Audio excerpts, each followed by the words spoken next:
Genesis to Revelation, and now we're at the point of Exodus chapter 1, and we read, "These are the names of the son of Israel who went to Egypt with Jacob, each with his family: Reuben, Simeon, Levi and Judah, Issachar, Zebulun and Benjamin, Dan and Naphtali, Gad and Asher. The descendants of Jacob numbered 70 in all. Joseph was already in Egypt. Now Joseph and all his brothers and all that generation died, but the Israelites were fruitful and multiplied greatly and became exceedingly numerous, so that the land was filled with them. Then a new king who did not know about Joseph came to power in Egypt. Look, he said to his people, the Israelites have become much too numerous for us. Come, we must deal shrewdly with them, or they will become even more numerous, and if war breaks out, we'll join our enemies, fight against us, and leave the country. So they put slave masters over them to oppress them with forced labour, and they built Pithom and Ramesses as store cities for Pharaoh. But the more they were oppressed, the more they multiplied and spread. So the Egyptians came to dread the Israelites and worked them ruthlessly. They made their lives bitter with hard labour in brick and mortar, with all kinds of work in the fields. In all their hard labour, the Egyptians used them ruthlessly. The king of Egypt said to the Hebrew midwives, whose names were Shiphrah and Pur, when you help the Hebrew women in childbirth and observe them on the delivery stall, if it is a boy, kill him, but if it is a girl, let her live. The midwives, however, feared God and did not do what the king of Egypt had told them to do. They let the boys live. Then the king of Egypt summoned the midwives and asked them, why have you done this? Why have you let the boys live? The midwives answered Pharaoh, Hebrew women are not like Egyptian women. They are vigorous and give birth before the midwives arrive. So God was kind to the midwives, and the people increased and became even more numerous. And because the midwives feared God, he gave them families of their own. Then Pharaoh gave this order to all his people, every boy that is born you must throw into the Nile, but let every girl live. Chapter 2. Now a man of the house of Levi married a Levite woman, and she became pregnant and gave birth to a son. When she saw that he was a fine child, she hid him for 3 months. But when she could hide him no longer, she got a papyrus basket for him and coated it with tar and pitch. Then she placed the child in it and put it among the reeds along the bank of the Nile. His sister stood at a distance to see what would happen to him. Then Pharaoh's daughter went down to the Nile to bathe, and her attendants were walking along the riverbank. She saw the basket among the reeds and sent her slave girl to get it. She opened it and saw the baby. He was crying, and she felt sorry for him. This is one of the Hebrew babies, she said. Then his sister asked Pharaoh's daughter, shall I go and get one of the Hebrew women to nurse the baby for you? Yes, go, she answered. And the girl went and got the baby's mother. Pharaoh's daughter said to her, take this baby and nurse him for me, and I will pay you. So the woman took the baby and nursed him. When the child grew older, she took him to Pharaoh's daughter, and he became her son. She named him Moses, saying, I drew him out of the water. One day, after Moses had grown up, he went out to where his own people were and watched them at their hard labour. He saw an Egyptian beating a Hebrew, one of his own people. Glancing this way and that, and seeing no one, he killed the Egyptian and hid him in the sand. The next day he went out and saw 2 Hebrews fighting. He asked the one in the wrong, Why are you hitting your fellow Hebrew?" The man said, "Who made you ruler and judge over us? Are you thinking of killing me as you killed the Egyptian?" Then Moses was afraid and thought, "What I did must have become known." When Pharaoh heard of this, he tried to kill Moses, but Moses fled from Pharaoh and went to live in Midian, where he sat down by a well.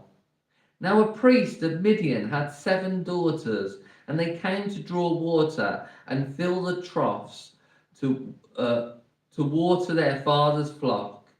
Some shepherds came along and drove them away, but Moses got up and came to their rescue and watered their flock.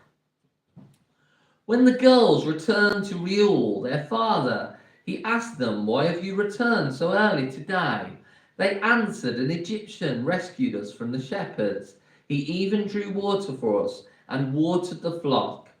"And where is he?" he asked his daughters. "Why did you leave him? Invite him to have something to eat."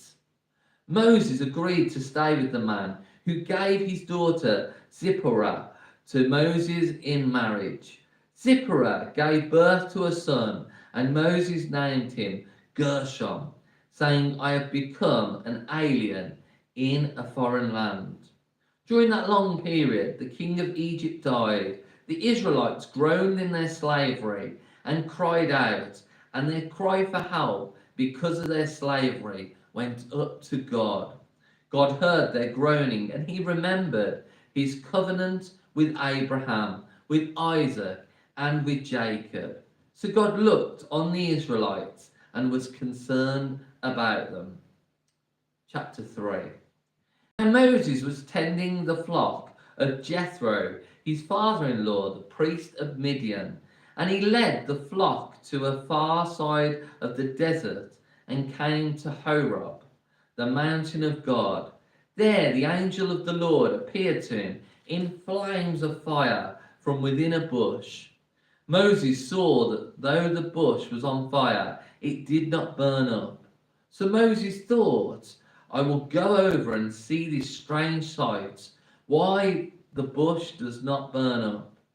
When the Lord saw that he had gone over to look, God called to him from within the bush, "Moses, Moses." And Moses said, "Here I am." "Do not come any closer," God said. "Take off your sandals, for the place where you are standing is holy ground." Then he said, "I am the God of your father, the God of Abraham, the God of Isaac, and the God of Jacob." At this, Moses hid his face because he was afraid to look at God. The Lord said, "I have indeed seen the misery of my people in Egypt. I have heard them crying out because of their slave drivers, and I am concerned about their suffering. So I have come down to rescue them from the hand of the Egyptians, and to bring them up out of that land into a good and spacious land, a land flowing with milk and honey, the home of the Canaanites, Hittites, Amorites, Perizzites, Hivites, and Jebusites. And now the cry of the Israelites has reached me, and I have seen the way the Egyptians are oppressing them. So now go, I am sending you to Pharaoh to bring my people, the Israelites, out of Egypt." But Moses said to God, "Who am I that I should go to Pharaoh and bring the Israelites out of Egypt?"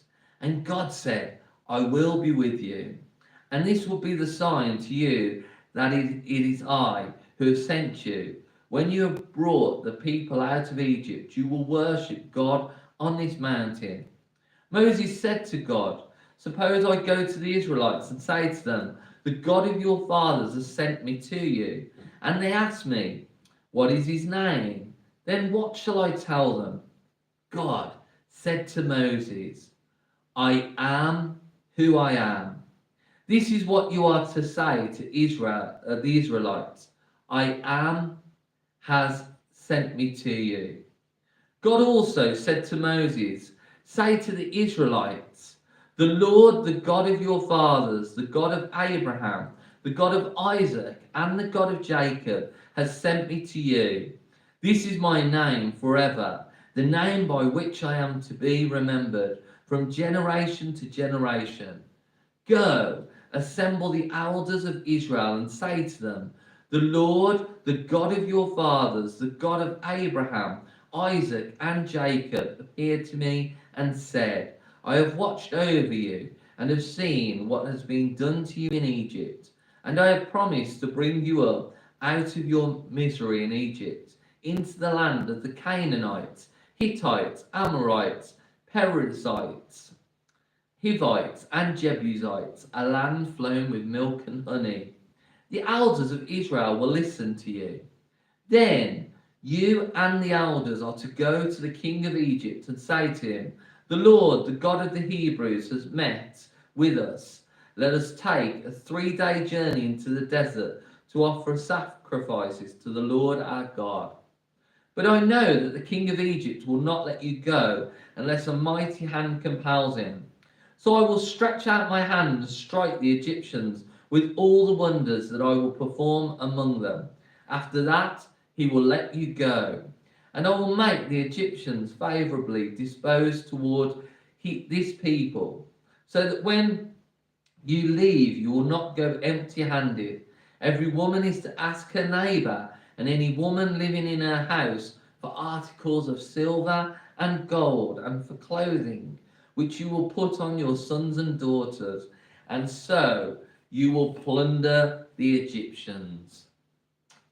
Chapter 4.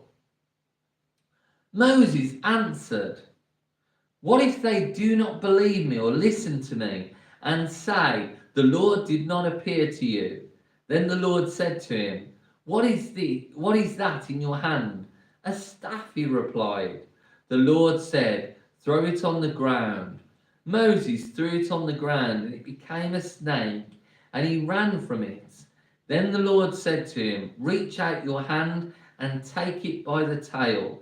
So Moses reached out and took hold of the snake, and it turned back into a staff in his hand. This, said the Lord, is so that they may believe that the Lord, the God of their fathers, the God of Abraham, the God of Isaac, and the God of Jacob, has appeared to you. Then the Lord said, put your hand inside your cloak.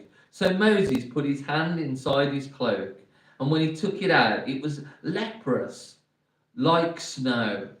Now put it back into your cloak, he said. So Moses put his hand back into his cloak, and when he had took it out, it was restored, like the rest of his flesh. Then the Lord said, if they do not believe you, or pay attention to the first miraculous sign, they may believe the second. But if they do not believe these 2 signs or listen to you, take some water from the Nile, pour it on the dry ground.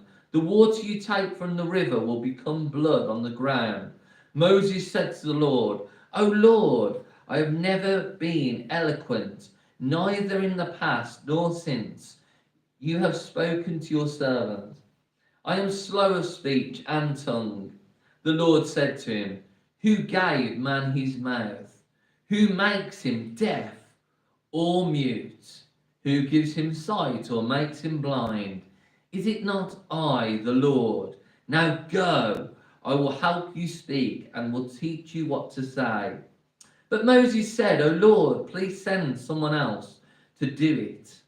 Then the Lord's anger burned against Moses, and he said, what about your brother Aaron the Levite? I know he can speak well. He's already on his way to meet you, and his heart will be glad when he sees you. You shall speak to him and put words in his mouth. I will help both of you speak and will teach you what to do. He will speak to the people for you, and it will be as if he were your mouth, and as if you were God to him. But take this staff in your hand so you can perform miraculous signs with it. Then Moses went back to Jethro, his father-in-law, and said to him, let me go back to my own people in Egypt to see if any of them are still alive. Jethro said, Go, and I wish you well. Now the Lord had said to Moses in Midian, go back to Egypt, for all the men who wanted to kill you are dead. So Moses, his wife, and sons put them on a donkey and started back to Egypt. And he took the staff of God in his hand. The Lord said to Moses, when you return to Egypt, see that you perform before Pharaoh all the wonders I have given you the power to do. But I will harden his heart so that he will not let the people go. Then say to Pharaoh, this is what the Lord says, Israel is my firstborn son. And I told you, let him go, so he may worship me. But you refuse to let him go, so I will kill your firstborn son. At a lodging place on the way, the Lord met Moses and was about to kill him. But Zipporah took a flint knife, cut off her son's foreskin, and touched Moses' feet with it. Surely you are a bridegroom of blood to me, she said. So the Lord let him alone. At that time she said, bridegroom of blood, referring to circumcision. The Lord said to Aaron, go into the desert to meet Moses. So he met Moses at the mountain of God and kissed him. Then Moses told Aaron everything the Lord had sent him to say, and also about all the miraculous signs he had commanded him to perform. Moses and Aaron brought together all the elders of the Israelites, and Aaron told them everything the Lord had said to Moses. He also performed the signs before the people, and they believed. And when they heard that the Lord was concerned about them and had seen their misery, they bowed down and worshipped. Chapter 5. Afterward, Moses and Aaron went to Pharaoh and said, this is what the Lord, the God of Israel, says, let my people go, so that they may hold a festival to me in the desert. Pharaoh said, who is the Lord that I should obey him and let Israel go? Do not know the Lord. I do not know the Lord, and I will not let Israel go. Then they said, the God of the Hebrews has met with us. Now let us take a 3-day journey into the desert to offer sacrifices to the Lord our God, or he may strike us with plagues or with the sword. But the king of Egypt said, Moses and Aaron, why are you taking the people away from their labor? Get back to their work. Then Pharaoh said, look, the people of the land are now numerous, and you are stopping them from working. That same day, Pharaoh gave this order to the slave drivers and foremen in charge of the people.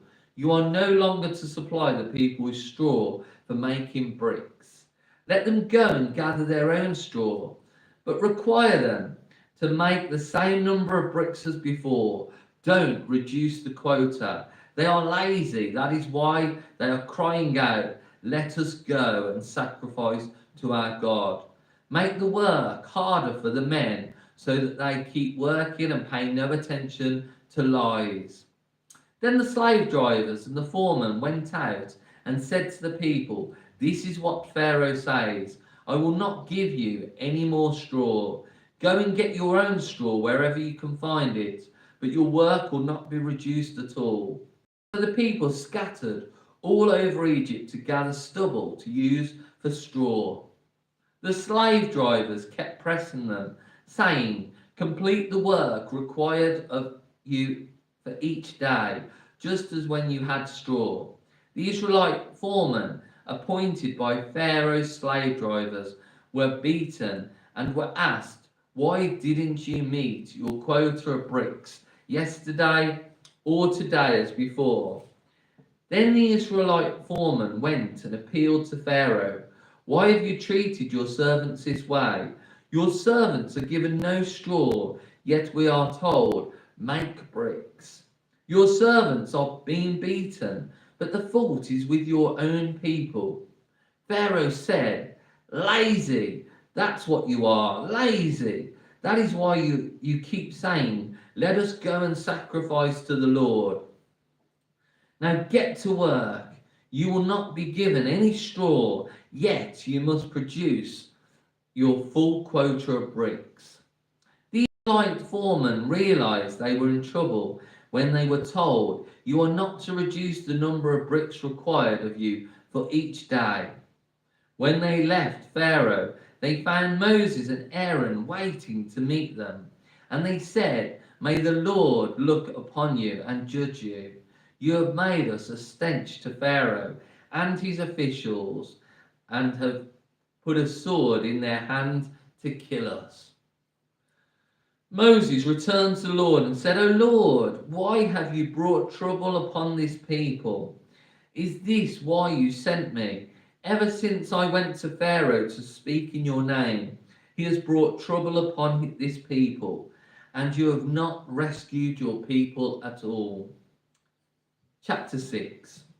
Then the Lord said to Moses, now you will see what I will do to Pharaoh.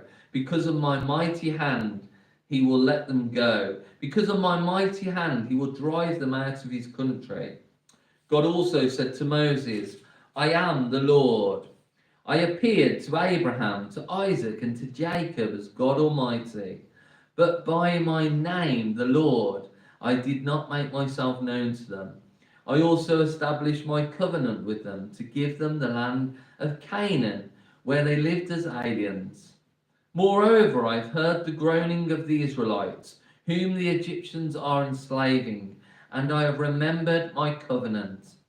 Therefore say to the Israelites, I am the Lord, and I will bring you out from under the yoke of the Egyptians. I will free you from being slaves to them, and I will redeem you with an outstretched arm, and with mighty acts of judgment. I will take you as my own people, and I will be your God. Then you will know that I am the Lord your God, who brought you out from under the yoke of the Egyptians. And I will bring you to the land I swore with uplifted hand to give to Abraham, to Isaac, and to Jacob. I will give to you as a possession. I am the Lord. Moses reported this to the Israelites, but they did not listen to him because of their discouragement and cruel bondage. Then the Lord said to Moses, go tell Pharaoh, king of Egypt, to let the Israelites go out of his country. But Moses said to the Lord, if the Israelites will not listen to me, why would Pharaoh listen to me, since I speak with faltering lips? Now the Lord spoke to Moses and Aaron about the Israelites and Pharaoh, king of Egypt, and he commanded them to bring the Israelites out of Egypt. These were the heads of the families, the sons of Reuben. The firstborn son of Israel were Hanok and Palu, Hezron and Carmi. These were the clans of Reuben. The sons of Simeon were Jemuel, Jamin, Ohad, Jachin, Zohar, and Shul, the son of a Canaanite woman. These were the clans of Simeon. These were the names of the sons of Levi, according to their records: Gershon, Kahath, and Merari. Levi lived 137 years. The sons of Gershon by clans were Libni and Shimei. The sons of Kahath were Amram, Izhar, Hebron, and Azul. Kohath lived 133 years. The sons of Merari were Mali and Mushi. These were the clans of Levi according to their records. Amram married his father's sister, Jochebed, who bore him Aaron and Moses. Amram lived 137 years. The sons of Izhar were Korah, Nepeg, and Zikri. The sons of Uziel were Mishael, Elzaphan, and Sithri. Aaron married Elisheba, daughter of Aminabad, and sister of Nashon, and she bore him Nabad, and Abidi, Eliezer, and Ithramar. The sons of Korah were Isar, Ekanal, and Abisaph. These were the Korahite clans. Eleazar, son of Aaron, married one of the daughters of Putiel, and she bore him Phinehas. These were the heads of the Levite families, clan by clan. It was this same Aaron and Moses to whom the Lord said, "Bring the Israelites out of Egypt by their divisions." They were the ones who spoke to Pharaoh, king of Egypt, about bringing the Israelites out of Egypt. It was the same Moses and Aaron. Now, when the Lord spoke to Moses in Egypt, he said to him, "I am the Lord. Tell Pharaoh, king of Egypt, everything I tell you." But Moses said to the Lord, "Since I speak with faltering lips, why would Pharaoh listen to me?" Chapter 7. Then the Lord said to Moses, "See, I have made you like God to Pharaoh, and your brother Aaron will be your prophet. You are to say everything I command you, and your brother Aaron is to tell Pharaoh to let the Israelites go out of his country. But I will harden Pharaoh's heart, and though I multiply my miraculous signs and wonders in Egypt, he will not listen to you. Then I will lay my hand on Egypt, and with mighty acts of judgment I will bring out my divisions, my people, the Israelites. And the Egyptians will know that I am the Lord, when I stretch out my hand against Egypt and bring the Israelites out of it." Moses and Aaron did just as the Lord commanded them. Moses was 80 years old, and Aaron 83 when they spoke to Pharaoh. The Lord said to Moses and Aaron, "When Pharaoh says to you, 'Perform a miracle,' then say to Aaron, 'Take your staff and throw it down before Pharaoh, and it will become a snake.'" So Moses and Aaron went to Pharaoh and did just as the Lord commanded. Aaron threw his staff down in front of Pharaoh and his officials, and it became a snake. Pharaoh then summoned wise men and sorcerers, and the Egyptian magicians also did the same things by their secret arts. Each one threw down his staff, and it became a snake. But Aaron's staff swallowed up their staffs. Yet Pharaoh's heart became hard, and he would not listen to them, just as the Lord had said. Then the Lord said to Moses, "Pharaoh's heart is unyielding. He refuses to let the people go. Go to Pharaoh in the morning as he goes out to the water. Wait on the bank of the Nile to meet him, and take in your hand the staff that was changed into a snake. Then say to him, 'The Lord, the God of the Hebrews, has sent me to say to you, let my people go, so that they may worship me in the desert. But until now you have not listened. This is what the Lord says, By this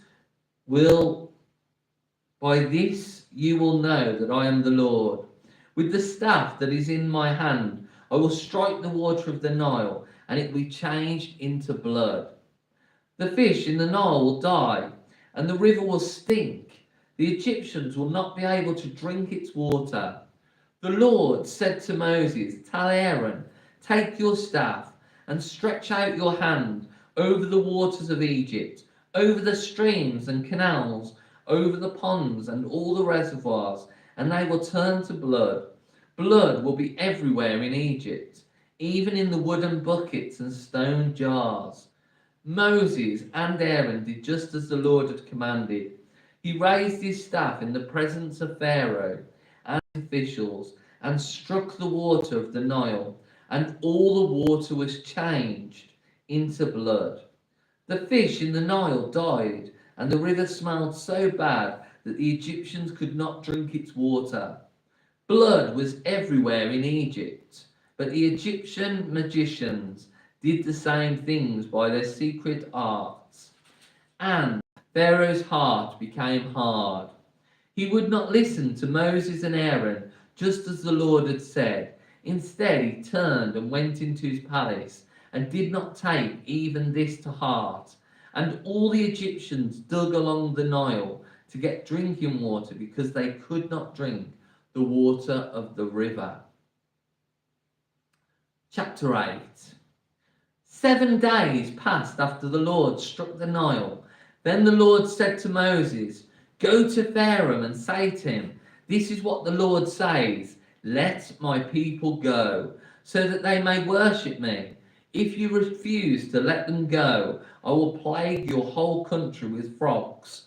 The Nile will teem with frogs. They will come up into your palace and your bedroom and onto your bed, into the houses of your officials and on your people, and into your ovens and kneading troughs. The frogs will go up on you and your people and all your officials.'" Then the Lord said to Moses, "Tell Aaron, stretch out your hand with your staff over the streams and the canals and the ponds, and make frogs come up on the land of Egypt." So Aaron stretched out his hand over the waters of Egypt, and the frogs came up and covered the land. But the magicians did the same things by their secret arts. They also made frogs come up on the land of Egypt. Pharaoh summoned Moses and Aaron and said, "Pray to the Lord to take the frogs away from me and my people, and I will let your people go to offer sacrifices to the Lord." Moses said to Pharaoh, "I leave to you the honor of setting the time for me to pray for you and your officials and your people, that you and your houses may be rid of the frogs, except for those that remain in the Nile." "Tomorrow," Pharaoh said. Moses replied, "It will be as you say, so that you may know that there is no one like the Lord our God. The frogs will leave you and your houses, your officials and your people. They will remain only in the Nile." After Moses and Aaron left Pharaoh, Moses cried out to the Lord about the frogs he had brought on Pharaoh. And the Lord did what Moses asked. The frogs died in the houses, in the courtyards, and in the fields. They were piled into heaps, and the land reeked of them. But when Pharaoh saw that there was relief, he hardened his heart and would not listen to Moses and Aaron, just as the Lord had said. Then the Lord said to Moses, "Tell Aaron, stretch out your staff and strike the dust of the ground, and throughout the land of Egypt the dust will become gnats." They did this, and when Aaron stretched out his hand with the staff and struck the dust of the ground, gnats came upon men and animals.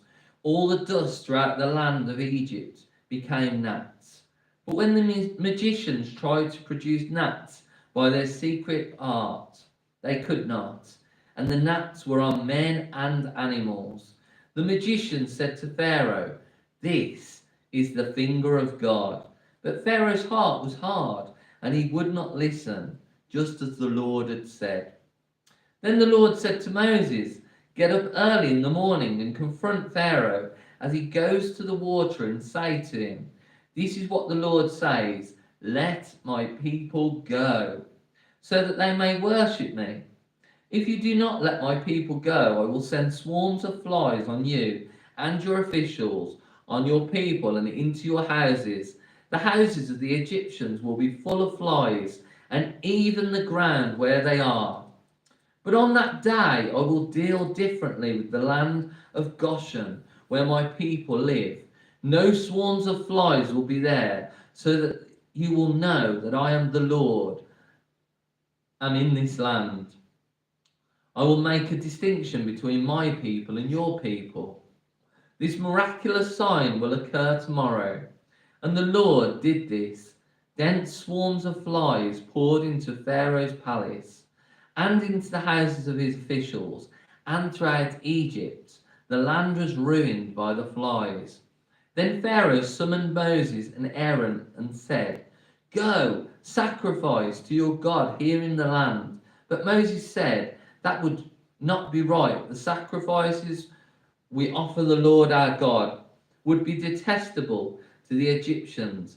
And if we offer sacrifices that are detestable in their eyes, will they not stone us?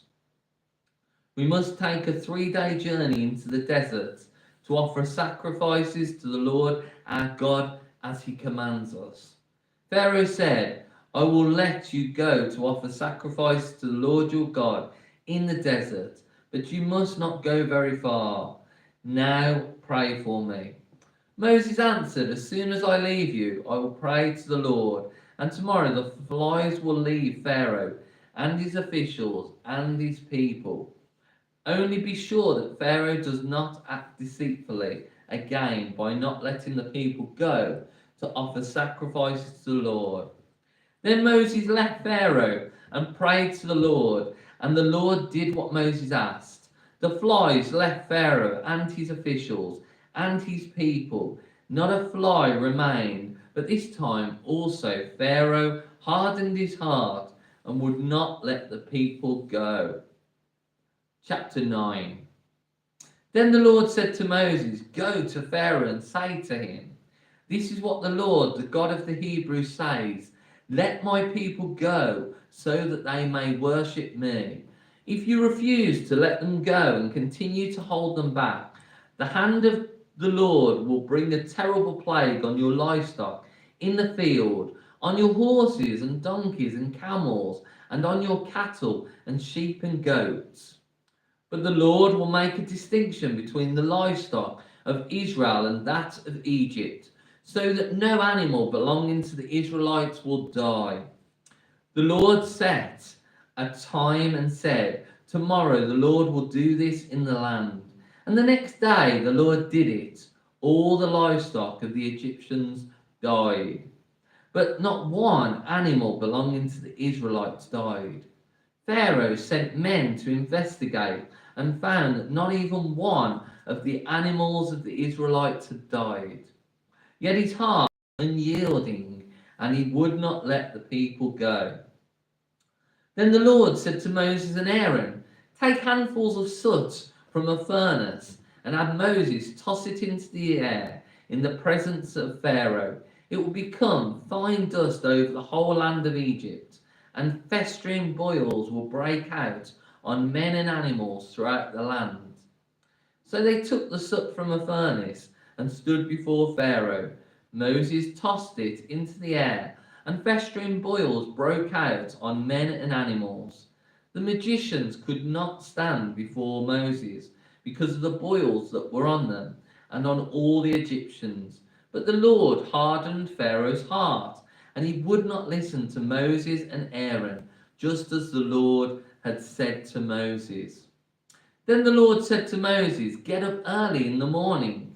Confront Pharaoh and say to him, This is what the Lord, the God of the Hebrews, says.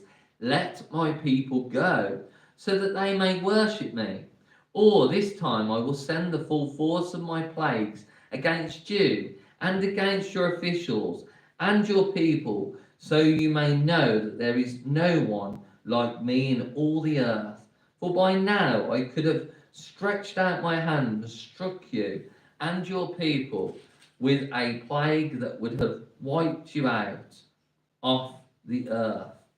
But I have raised you up for this very purpose, that I might show you my power, and that my name might be proclaimed in all the earth. You still set yourself against my people, and will not let them go. Therefore, at this time tomorrow, I will send the worst hailstorm that has ever fallen on Egypt from the day it was founded till now. Give an order now to bring your livestock and everything you have in the field to a place of shelter, because the hail will fall on every man and animal that has not been brought in and is still out in the field, and they will die. Those officials of Pharaoh who feared the word of the Lord hurried to bring their slaves and their livestock inside. But those who ignored the word of the Lord left their slaves and livestock in the field. Then the Lord said to Moses, Stretch out your hand towards the sky so that hail will fall all over Egypt, on men and animals, and on everything growing in the fields of Egypt. When Moses stretched out his staff towards the sky, the Lord sent thunder and hail, and lightning flashed down to the ground. So the Lord rained hail on the land of Egypt. Hail fell and lightning flashed back and forth. It was the worst storm in all of the land of Egypt since it had become a nation. Throughout Egypt, hail struck everything in the fields, both men and animals. It beat down everything growing in the fields and stripped every tree. The only place it did not hail was the land of Goshen, where the Israelites were. Then Pharaoh summoned Moses and Aaron. This time I have sinned, he said to them. The Lord is in the right, and I and my people are in the wrong. Pray to the Lord, for we have had enough thunder and hail. I will let you go. You don't have to stay any longer. Moses replied, when I have gone out of the city, I will spread out my hands in prayer to the Lord. The thunder will stop, and there will be no more hail, so you may know that the earth is the Lord's. But I know that you and your officials still do not fear the Lord God. The flax and barley were destroyed, since the barley had headed and the flax was in bloom. The wheat and the spelt, however, were not destroyed, because they ripen later.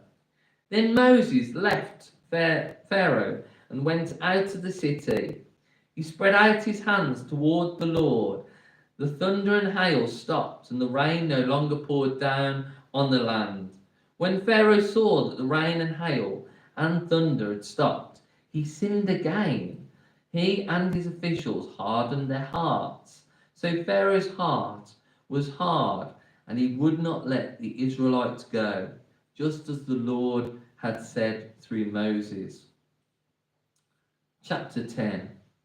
Then the Lord said to Moses, go to Pharaoh, for I have hardened his heart and the hearts of his officials, so that I may perform these miraculous signs of mine among them, that you may tell your children and grandchildren how I dealt harshly with the Egyptians, and how I performed my signs among them, and that you may know I am the Lord.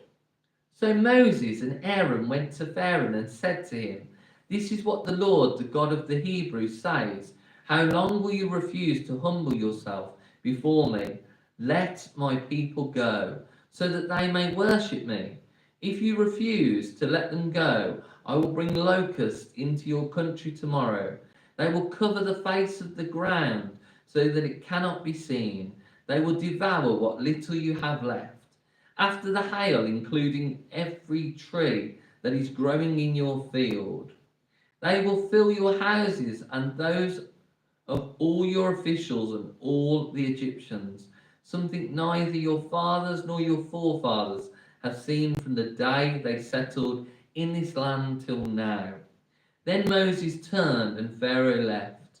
Pharaoh's officials said to him, how long will this man be a snare to us?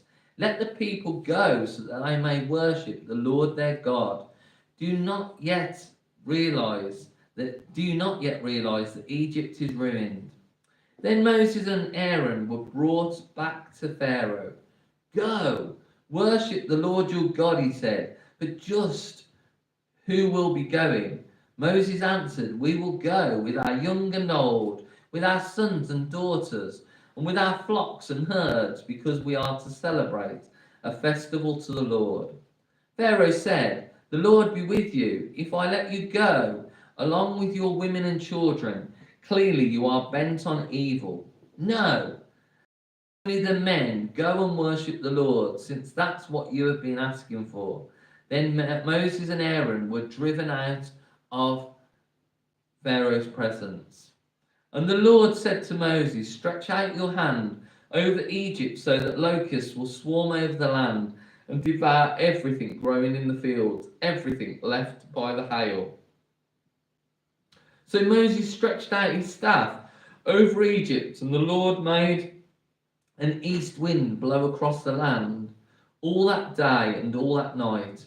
By morning the wind had brought the locusts. They invaded all Egypt and settled down in every area of the country in great numbers. Never before had there been such a plague of locusts, nor will there ever be again. They covered all the ground until it was black. They devoured all that was left after the hail, everything growing in the fields and the fruit on the trees.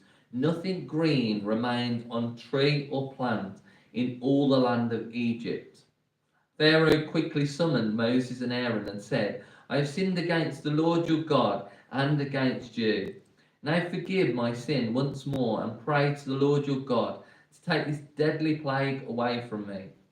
Moses then left Pharaoh and prayed to the Lord, and the Lord changed the wind in a very strong west wind, which caught up the locusts and carried them into the Red Sea. Not a locust was left anywhere in Egypt.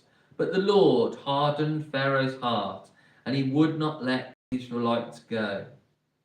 Then the Lord said to Moses, stretch out your hand towards the sky, so that darkness will spread over Egypt, darkness that can be felt. So Moses stretched out his hand towards the sky, and total darkness covered all Egypt for 3 days. No one could see anyone else or leave his place for 3 days. Yet all the Israelites had light in the places where they lived. Then Pharaoh summoned Moses and said, go, worship the Lord. Even your women and children may go with you. Only leave your flocks and herds behind. But Moses said, you must allow us to have sacrifices and burnt offerings to present to the Lord our God. Our livestock too must go with us. Not a hoof is to be left behind. We have to use some of them in worshipping the Lord our God. And until we get there, we will not know what we are to use to worship the Lord. But the Lord hardened Pharaoh's heart, and he was not willing to let them go. Pharaoh said to Moses, get out of my sight. Make sure you do not appear before me again. The day you see my face, you will die. Just as you say, Moses replied, I will never appear before you again. Chapter 11. Now the Lord had said to Moses, I will bring one more plague on Pharaoh and on Egypt. After that, he will let you go from here. And when he does, he will drive you out completely. Tell the people that men and women alike are to ask their neighbours for articles of silver and gold. The Lord made the Egyptians favourably disposed towards the people, and Moses himself was highly regarded in Egypt by Pharaoh's officials and by the people. So Moses said, this is what the Lord says, about midnight I will go throughout Egypt. Every firstborn son in Egypt will die, from the firstborn son of Pharaoh, who sits on the throne, to the firstborn son of the slave girl, who is at her handmill, and all the firstborn of the cattle as well. There will be a loud wailing throughout Egypt, worse than there has ever been or ever will be again. But among the Israelites, not a dog will bark at any man or animal. Then you will know that the Lord makes a distinction between Egypt and Israel. All these officials of yours will come to me, bowing before me and saying, go, you and all the people who follow you. After that, I will leave. Then Moses, hot with anger, left Pharaoh. The Lord said to Moses, Pharaoh will refuse to listen to you, so that my wonders may be multiplied in Egypt. Moses and Aaron performed all these wonders before Pharaoh, but the Lord hardened Pharaoh's heart, and he would not let the Israelites go out of his country. Chapter 12. The Lord said to Moses and Aaron in Egypt, this month is to be for you the first month of your year. Tell the whole community of Israel that on the 10th day of this month, each man is to take a lamb for his family, one for each household. If any household is too small for a whole lamb, they must share one with their nearest neighbour. Having taken into account the number of people there are, you are to determine the amount of lamb needed in accordance with what each person will eat. The animals you choose must be year-old males without defect, and you may take them from the sheep or the goats. Take care of them until the 14th day of the month, when all the people of the community of Israel must slaughter them at twilight. Then they are to take some of the blood and put it on the sides and tops of the door frames of the houses where they eat the lambs. That same night they are to eat the meat roasted over the fire, along with bitter herbs and bread made without yeast. Do not eat the meat raw or cooked in water, but roast it over the fire. Head, legs, and inner parts. Do not leave any of it till morning. If some is left till morning, you must burn it. This is how you are to eat it, with your cloak tucked into your belt, your sandals on your feet, and your staff in your hand. Eat it in haste. It is the Lord's Passover. On that same night I will pass through Egypt and strike down every firstborn, both men and animals, and I will bring judgment on all the gods of Egypt. I am the Lord. The blood will be a sign for you on the houses where you are, and when I see the blood, I will pass over you. No destructive plague will touch you when I strike Egypt. This is a day you are to commemorate for the generations to come. You shall celebrate it as a festival to the Lord, a lasting ordinance. For 7 days you are to eat bread made without yeast. On the first day, remove the yeast from your houses, for whoever eats anything with yeast in it, from the first day through the 7th, must be cut off from Israel. On the first day, hold a sacred assembly, and another one on the 7th day. Do no work at all on these days, except to prepare food for everyone to eat. That is all you may do. Celebrate the feast of unleavened bread, because it was on this very day that I brought your divisions out of Egypt. Celebrate this day as a lasting ordinance for the generations to come. In the first month you are to eat bread made without yeast, from the evening of the 14th day until the evening of the 21st day. For 7 days no yeast is to be found in your houses, and whoever eats anything with yeast in it must be cut off from the community of Israel, whether he is an alien or native born. Eat nothing made with yeast. Wherever you live, you must eat unleavened bread. Then Moses summoned all the elders of Israel and said to them, Go at once and select the animals for your families and slaughter the Passover lamb. Take a bunch of hyssop, dip it into the blood in the basin, and put some of the blood on the top and on both sides of the door frame. Not one of you shall go out the door of his house until morning. When the Lord goes through the land to strike down the Egyptians, he will see the blood on the top and sides of the door frame and will pass over the doorway. And he will not permit the destroyer to enter your houses and strike you down. Obey these instructions as a lasting ordinance for you and your descendants. When you enter the land that the Lord will give you, as he promised, observe this ceremony. And when your children ask you, What does this ceremony mean to you? Then tell them, it is the Passover, sacrifice to the Lord, who passed over the houses of the Israelites in Egypt and spared our homes when he struck down the Egyptians. Then the people bowed down and worshipped. The Israelites did just what the Lord commanded Moses and Aaron. At midnight, the Lord struck down all the firstborn in Egypt, from the firstborn of Pharaoh, who sat on the throne, to the firstborn of the prisoner who was in the dungeon, and the firstborn of all the livestock as well. Pharaoh and all his officials and all the Egyptians got up during the night, and there was loud wailing in Egypt, for there was not a house without someone dead. During the night, Pharaoh summoned Moses and Aaron and said, "Up, leave my people, you and the Israelites. Go, worship the Lord as you have requested. Take your flocks and herds as you have said, and go, and also bless me." The Egyptians urged the people to hurry and leave the country, for otherwise, they said, "we will all die." So the people took their dough before the yeast was added and carried it on their shoulders in kneading troughs, wrapped in clothing.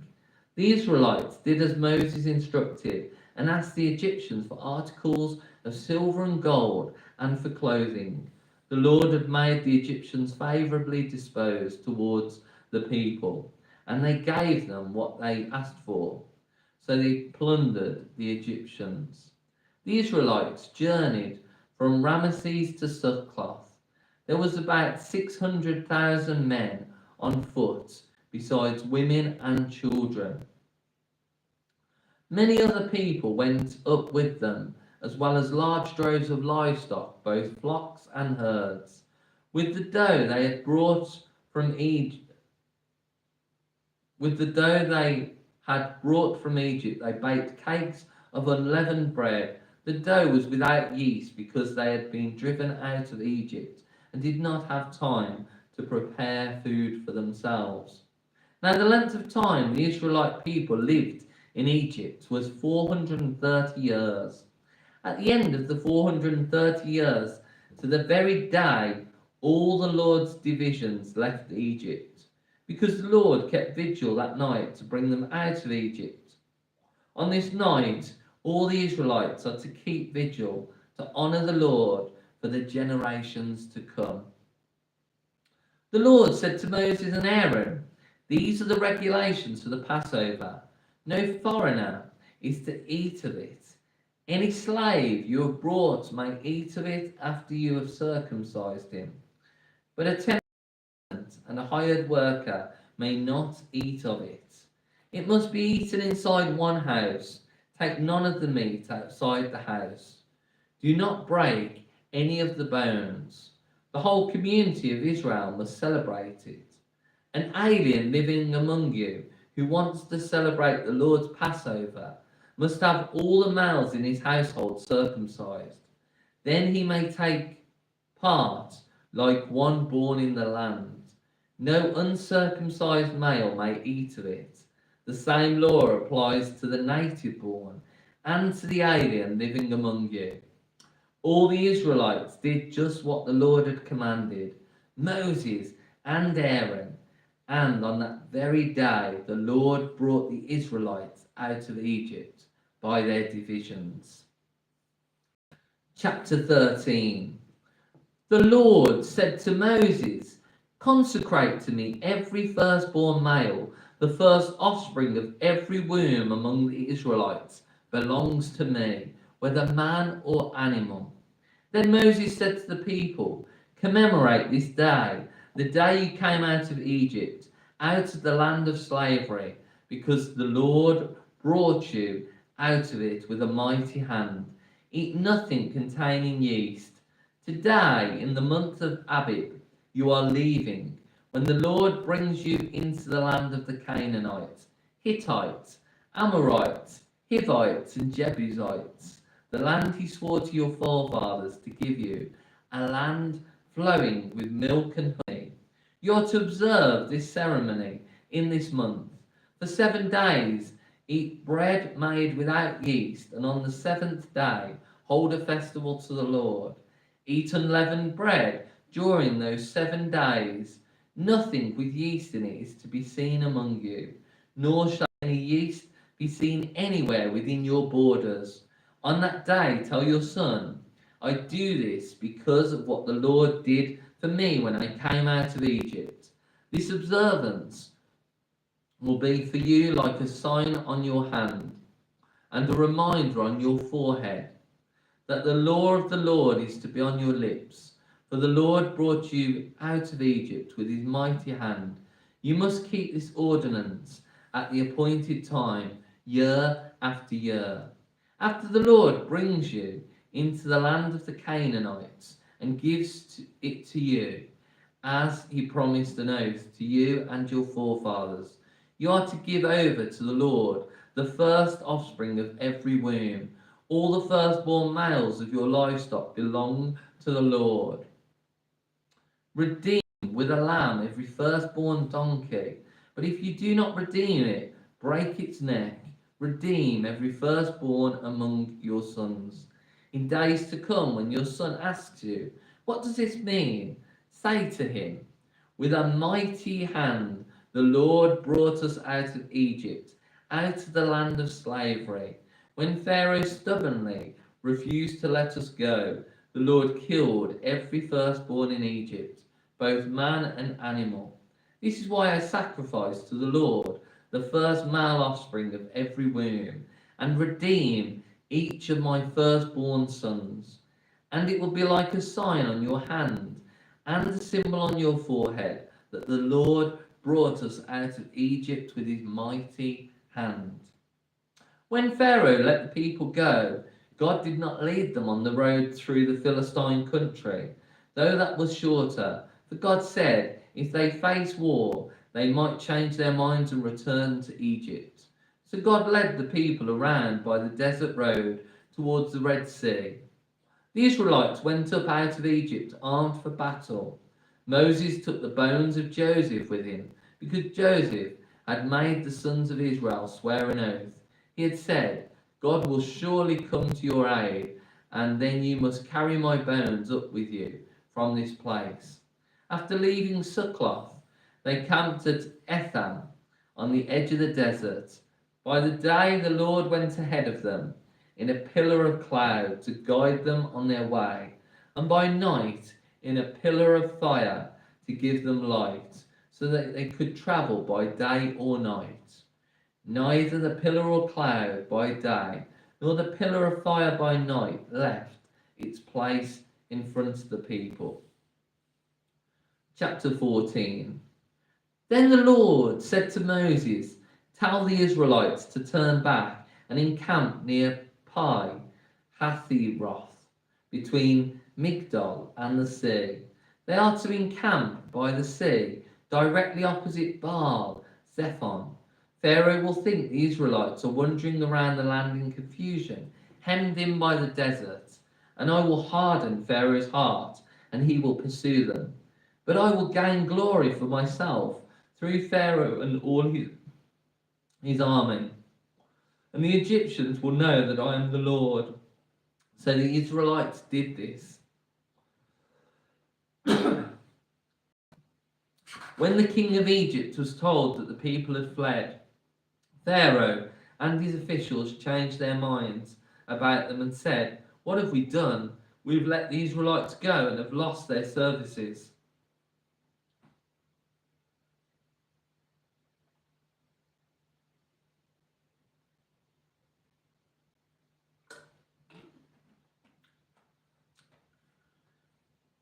So he had his chariot made ready and took his army with him.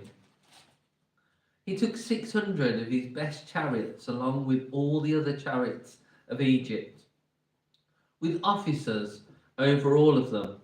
The Lord hardened his heart of Pharaoh, king of Egypt, so that he pursued the Israelites, who were marching out boldly. The Egyptians, all Pharaoh's horses and chariots, horsemen, and troops pursued the Israelites and overtook them as they camped by the sea near Pi Hathiroth, opposite Baal Zephon. As Pharaoh approached, the Israelites looked up, and there were the Egyptians marching after them.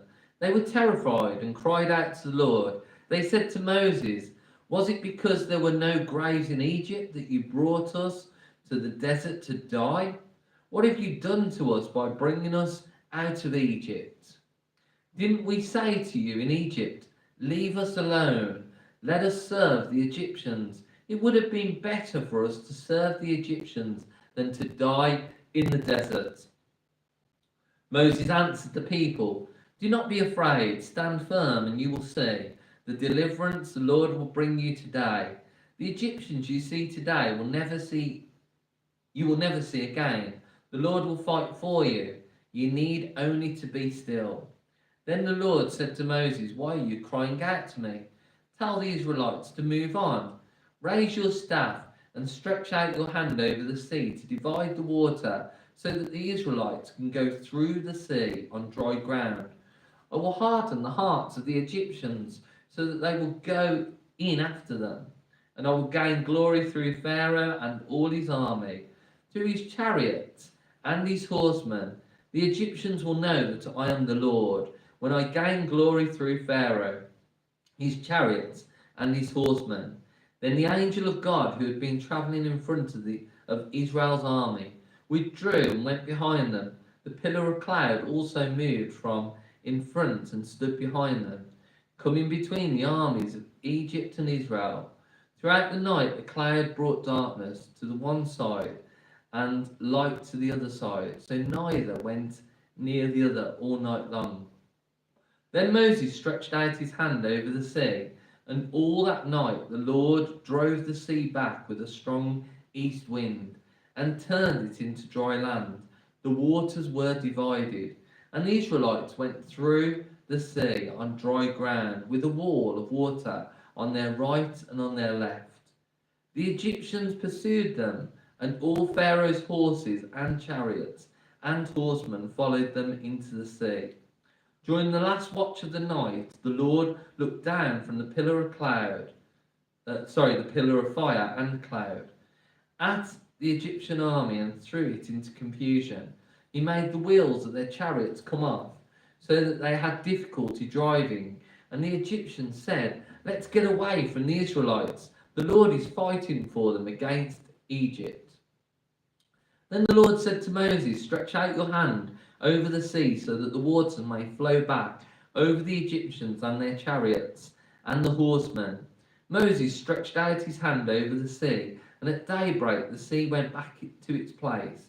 The Egyptians were fleeing towards it, and the Lord swept them into the sea. The water flowed back and covered the chariots and horsemen. The entire army of Pharaoh that had followed the Israelites into the sea, not one of them survived. But the Israelites went through the sea on dry ground, with a wall of water on their right hand and on their left. That day the Lord saved Israel from the hand of the Egyptians, and Israel saw the Egyptians lying dead on the shore. And when the Israelites saw the great power the Lord displayed against the Egyptians, the people feared the Lord and put their trust in him and in Moses his servant.